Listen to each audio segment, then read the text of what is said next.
नमस्कार दर्शकों,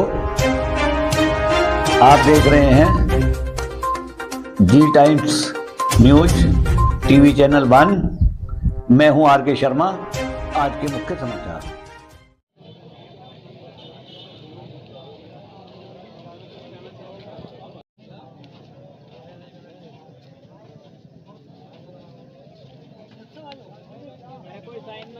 पंचनामा भी नहीं भरवा, अभी ना भरवा रहे हम, अभी नहीं भरवा, पंचनामा ना भरा जाने का अभी इतने पंचनामा नहीं भरा जाने का अभी इतने तो बात नहीं क्लियर होने की, तो इतने बात क्लियर नहीं होने की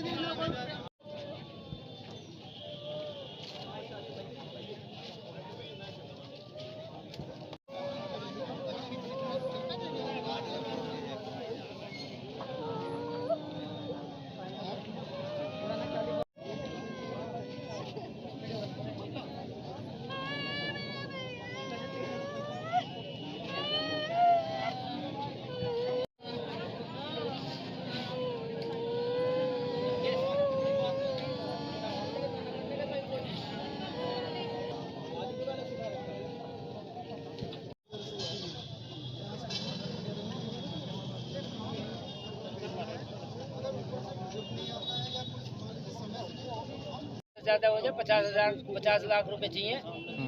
एक सरकारी नौकरी चाहिए। और हम क्या मांग रहे हैं? हमारी कितने बच्चे हैं सर? यहाँ में बच्चे जो मरता क्या उसके?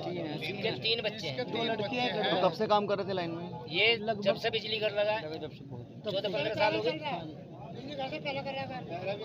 पहले फलावते वाले में एक हादसा हुआ है, पूरा मामला बताइए। आयो हादसा मल्लू नाम का लैंडमैन था। यो सुबह कोई फॉल्ट ठीक करने गया था, तो उसमें जो है पता नहीं डेटरमैन की एसएसओ की गलती रही, वो लाइन जो है दोबारा जोड़ दी गई और यूँ हादसा। पहले सिट डाउन लिया गया, सिट डाउन के बाद सिट डाउन लेने के बाद गाँव में संविदा कर्मचारी थे, संविदा पे था जी।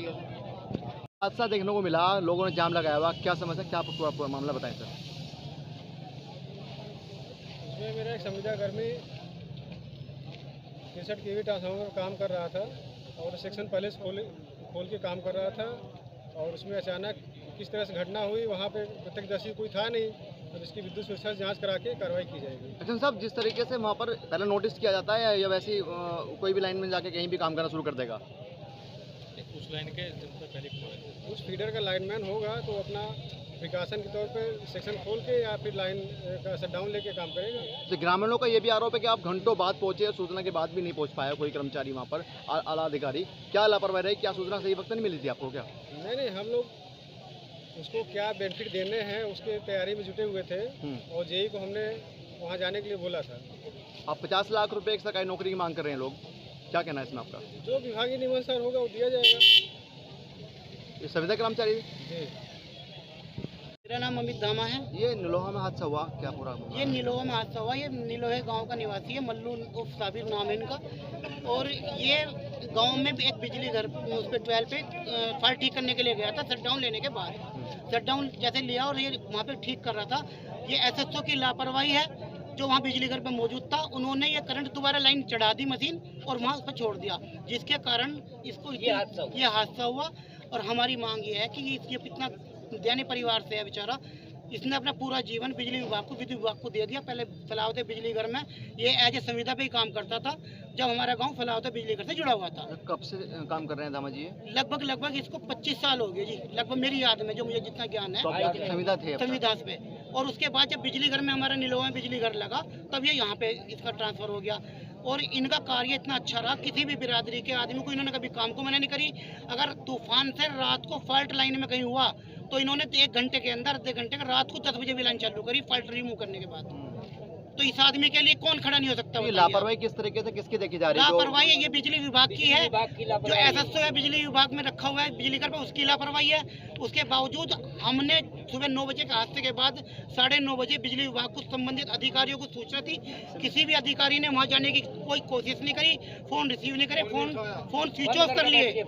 5 घंटे बिजली घर नीलोहा में रखने के बाद तब हम यहाँ पे लेके आए। अब हमें इंसाफ चाहिए, न्याय चाहिए, इसके परिवार को मुआवजा चाहिए। 50 लाख रुपए चाहिए, एक सरकारी नौकरी उसके लड़कों को मिलनी जिन चाहिए। लोगों की लापरवाही है क्या उस पर कार्रवाई होनी उस पर चाहिए? भी कार्रवाई, सबसे पहले तो उन पे कार्रवाई होनी चाहिए। संबंधित विभाग के जितने अधिकारी है सब पे कार्रवाई होनी चाहिए। हुआ है कि आसपास में जाम खोला जा रहा है, क्या पूरा बताएं? एक घटना हुई है, हमारी निलोहा गांव के एक लाइनमैन की डेथ हो गई है, उसके चलते ये जाम, डेड बॉडी रख के जाम लगाया गया है। जो ग्रामवासियों का है, उनकी जो डिसीज पर्सन है उसके प्रति बेहद लगाव था, ये साफ दिख भी रहा है।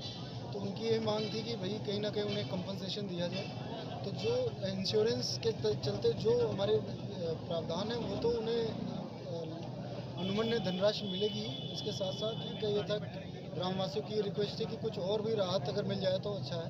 तो आपस में कंट्रीब्यूशन करके 2.5 लाख रुपए की बात सीएम साहब ने स्वीकार की है कि हम 2.5 लाख रुपए तक और मदद, परिवार को आर्थिक मदद देंगे, और इसके लिए उन्होंने 5 दिन का समय मांगा है। तो सर एक नौकरी की बात भी सुनने को मिल रही है क्या? नौकरी के लिए उन्होंने संविदा पे नौकरी पे रखने के लिए भी स्वीकार किया है, और जो है 7.5 लाख रुपए जो इंश्योरेंस की मनी है वो उनको दें। जो लापरवाही लगातार देखने को मिलती है सर, कर्मचारी जो हादसे होते रहते हैं, इनका जिम्मेदार कौन हो, किस तरीके से इन पर कार्रवाई होनी चाहिए और क्यों बार बार होते हैं ये इस बात पे भी चर्चा हुई है कि तार थोड़ा सा जर्जर था, और ये पहले भी बात रेज की गई।